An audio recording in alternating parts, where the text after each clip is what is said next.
It sure doesn't take very long for a lot of people to figure out if you've been shopping for a car, new or used, then you're finding some of the prices absolutely obscene. I mean, we're looking at some of the prices I shared with them previously. Some of the full-size trucks. We were infringing on $80,000-$90,000 US. Canadian side of the market, I've seen half-ton pickup trucks for as much as $110,000. And that's not even those specialty high-lift vehicles, like the Raptors. These are garden variety, highly loaded and highly spec'd regular half-ton trucks. And we're seeing diesel trucks at $130,000, $135,000. But we're also seeing some of the regular vehicle makers, the Toyotas and the Hondas are, they've got cost creep going on too. And you know what? Some customers, when they start saving and start shopping, and maybe if they've spread that shopping experience out over the course of 2, 3, or 4 years, it's probably quite eye-opening because a lot of people have seen, when they had this in their mind about the cost of some of these vehicles. For example, Toyota has been creeping their prices up. Look at the Camrys, up a few $1,000s. And, unless you're looking at the base, the brand new 4Runner, the base model is actually almost the same dollars. But nobody buys the two-wheel drive base. That's the problem. That's the catch. And a lot of these vendors are starting to realize this. They're making things a little cheaper, putting lower cost parts in there. We heard Ford now is going more modular, and some of their F-150s, they're actually reducing the number of parts in their truck by 2,400 parts in the 2025 model year when you compare it to the 24 model year. And oddly enough, you look at it and it's more or less the same. It's going to feel the same. It's going to look the same. And performance statistics are going to be primarily the same. But it's what goes on behind the scenes. And a lot of people are starting to figure this out. A lot of these vendors, like Toyota, as I already mentioned, their base model is the same price, but it's their SR5, which is sort of their sweet spot, is up significant amount of money. And if you look at draw the comparison with a lot of their models, specific trim levels of the 4Runner from the outgoing version to what we see now coming in for 25. I mean, sure, there's some differences. The older version had a V6 and the new version has a Turbo 4. And, there are some differences. There's a lot more technology in the new ones, a lot more safety nannies. And the older ones were starting to feel a little dated. But, I mean, let's face it, that technology is a dime a dozen and most of it's cookie cutter and built in high numbers and volumes. So there's no reason any of it should cost the kind of money that is being billed to the customers. But people are starting to catch on that they're being pushed into higher trim vehicles. They're the ability to go out there and get a base cheap vehicle, even a $25,000 sedan. Those days have pretty much come and gone. And while, there is still the odd Nissan or Mitsubishi that you can find around $20,000, the reality is most vendors are pretty much making those types of vehicles disappear. Ford, GM, you're pretty much losing the ability to buy anything that looks like a sedan. And they're pushing everybody into SUVs and trucks. That's clearly the place. Okay, fine. You want a truck, you need a truck. Where does that put you? Well, it puts you paying more money. And a lot of people are seeing that.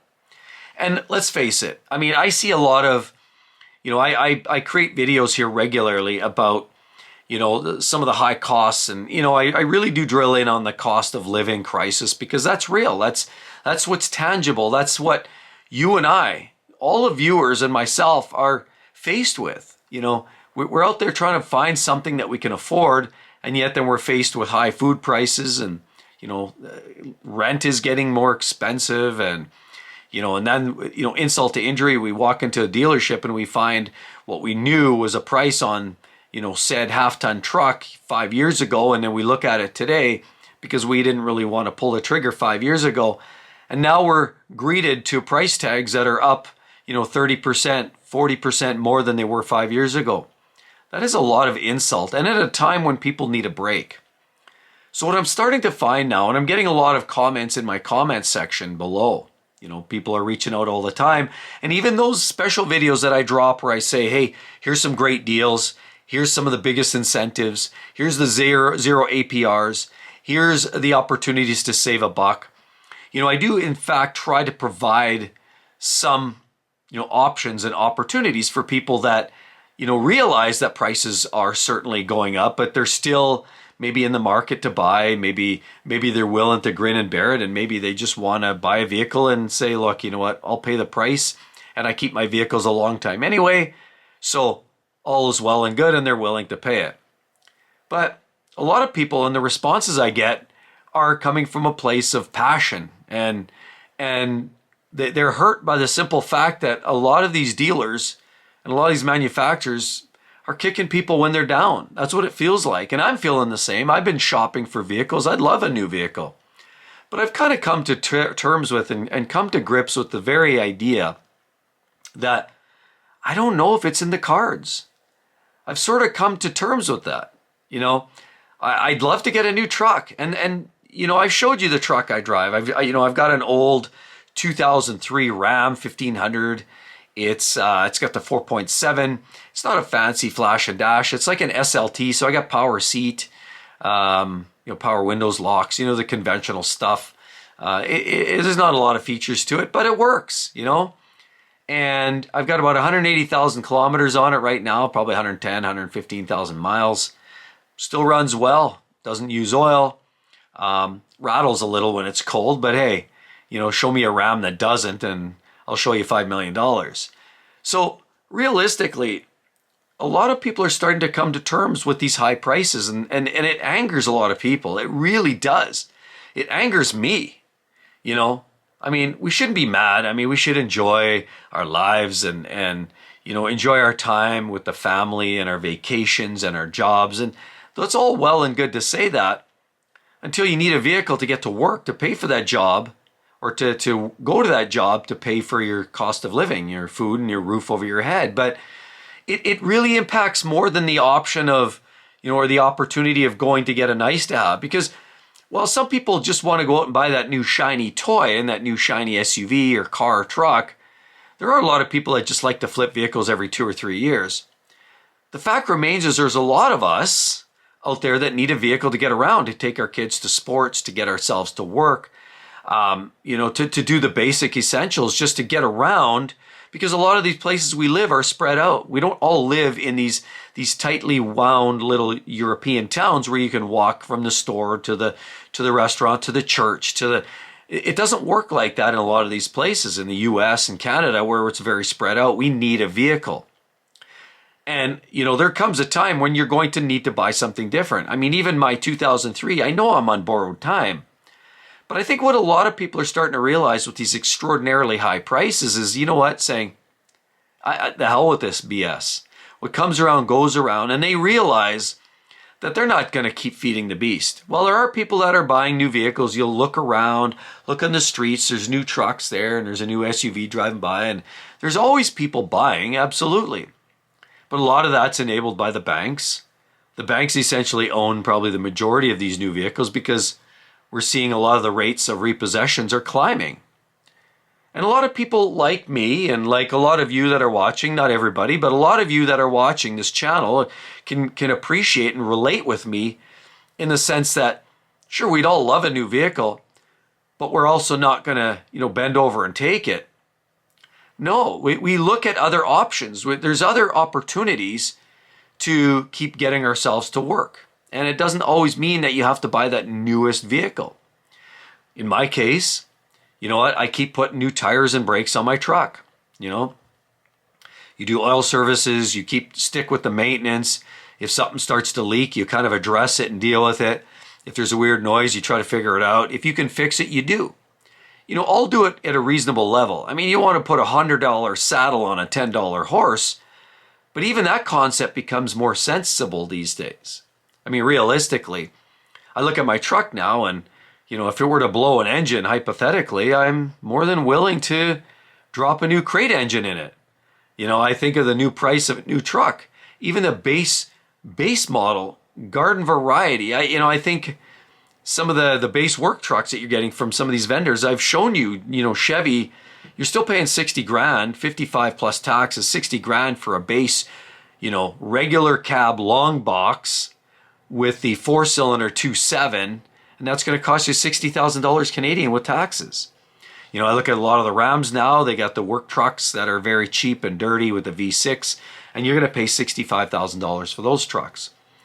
So I look at that and I think about my old truck, and I think what a lot of people are starting to do is follow along with kind of my process, and some of them are ahead of me in this idea, but this very ideology of, making what you have last longer. Now, again, we're on borrowed time. We're not going to be able to do this forever and ever. Eventually, it may rust away, and some cars will get hit in an accident and then it's taken off the road. Sometimes it's just too catastrophic. Sometimes, depending on the vehicle, it might be a diesel vehicle. With some of the expensive drivetrains there, it might be more worthwhile to move on. But in so many cases, people are realizing, you know what? I'll just keep maintaining it, fixing it, learning how to DIY. I mean, YouTube's a wonderful platform to realize how to fix your own vehicle. And so I've been doing that. And I've been keeping my truck on the road as long as I physically can. Because if I find that I'm able to bridge that time and, instead of, say, the next 10 years, instead of having 3 new vehicles in a 10-year time frame, which is a lot of people what they do, quite often I may just keep this one. And if I can trim out 2 of those vehicles in that time frame, and if I can get another 7 to 10 years out of this truck, I've saved myself the buying and the expenses related to 2 vehicles. And yeah, eventually I will have to buy something, and we'll all be talking about this and say, yeah, here's some great deals. Now, this channel is really geared about trying to help you navigate this car market, getting some of the best deals. And I really do want to provide that value. I do believe that I have a mix of people that still continually want to buy something new, and I provide that information. And I do believe there's some great buys out there today. And I think you really have to navigate through the weeds and realize there's some decent purchases. Go look at a Mazda 3, for example. It's a good buy. Toyota Corolla, decent buy. Not everything is a ripoff. They're all highly priced and everything's creeping up. But I truly believe the big 3 have been the worst, the absolute worst for doing this. I truly believe GM, Ford, and Ram and Stellantis are the worst culprits in cranking up prices. And I don't know why that is, because I'll be honest, I look back 20 years ago, we used to giggle because you always had to pay more for the import German stuff, the luxury car vehicles, even Volkswagens and products like that were always considered more premium, and you pay more and you expect to pay more. But then the Japanese cars came, and, in the late 70s, early 80s, they were reliable, but they rusted out like there's no tomorrow. Datsun, you could hear it rust overnight. But then once the Japanese cars, the Toyotas and the Hondas, figured out, wait a minute, we're kind of figuring the metallurgy thing here a little bit. And by the time you rolled into kind of the late 80s, into the 90s, they started figuring out, and while they're not perfect, they started realizing that, there are ways to build these vehicles without them rotting away. So now the Japanese cars, the Toyotas and the Hondas, realize that we can create value add, a vehicle that's reliable, that won't rust, and that's quite affordable. And they did that for years.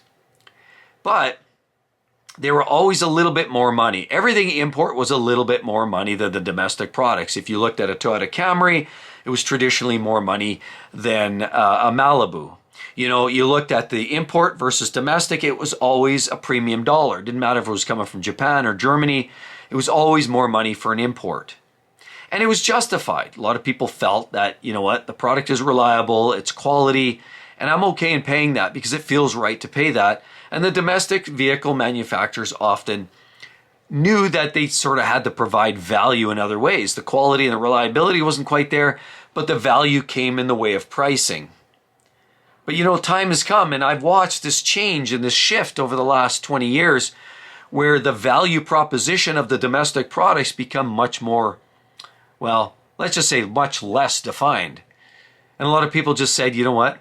I don't know where Chevy's coming up with these prices, but what we're starting to see are these vehicles that have come out of literal nowhere. Pricing that really should not be anywhere near what it is.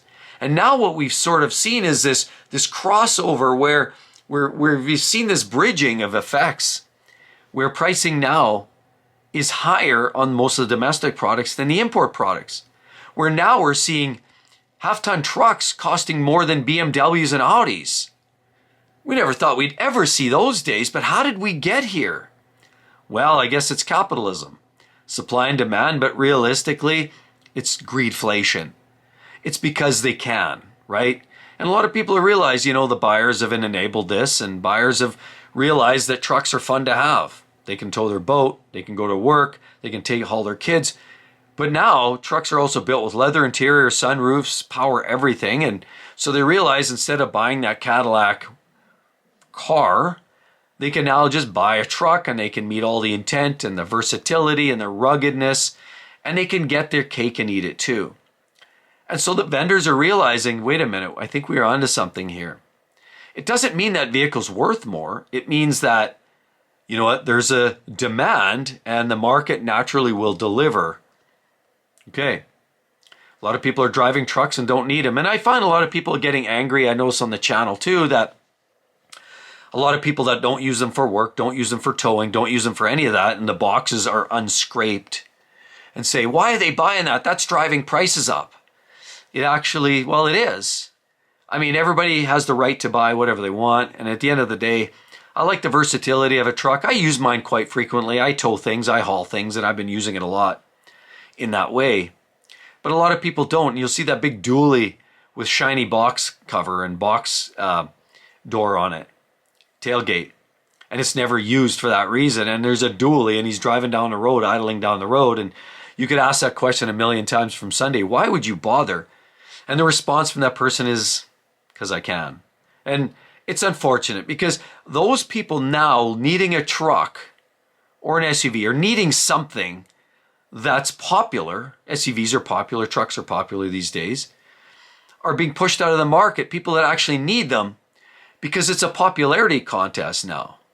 So now instead, people that really do need them for work are having them, utilize older junkers, beaters, go into hawk, go into deep debt, take on long loan terms, take on big lease opportunities, all for the sake of just being able to get into a truck and do their daily work duties.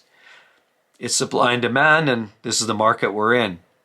Is there any value? Can you possibly even remotely justify a half-ton truck worth $100,000? Not in my lifetime, ever. But here we are, and here they go. So what I've elected to do, and instead of, electing to be part of this nasty market, is I'm going to wait for the dust to settle. I'm going to wait for the smoke to settle. I'm ready to buy, but I'm not going to buy right now. I know there's a lot of people that are willing to buy, and I love to continually share that. I'm always shopping, trust me. Am I ready to buy? More or less. And I'm always shopping. I'm waiting for this market to kind of make a move. But I do know that a lot of people are in a similar boat, that they can afford it, but they won't pay for it. And instead, what a lot of people are doing is doing what I'm doing and continuing maintaining my old truck and my old cars. And we do that for the sake of saving some money. I mean, we have to think about cost of living crisis, food, housing, all of that. Taxation's higher than it's ever been. And so why do I want to contribute to that? Let's keep driving what we're doing. In the meantime, I keep shopping, and when that door opens and I find a great opportunity for a great buy, I'm probably going to snatch it up. I'll be quite honest. But until then, I'm not in a rush, and I'm just keep shopping. And I know I have viewers that are looking for brand new cars, and I continually want to support that because I'm in the same boat. I'm looking for something that, that is going to meet the intent for my lifestyle. And I know a lot of you are.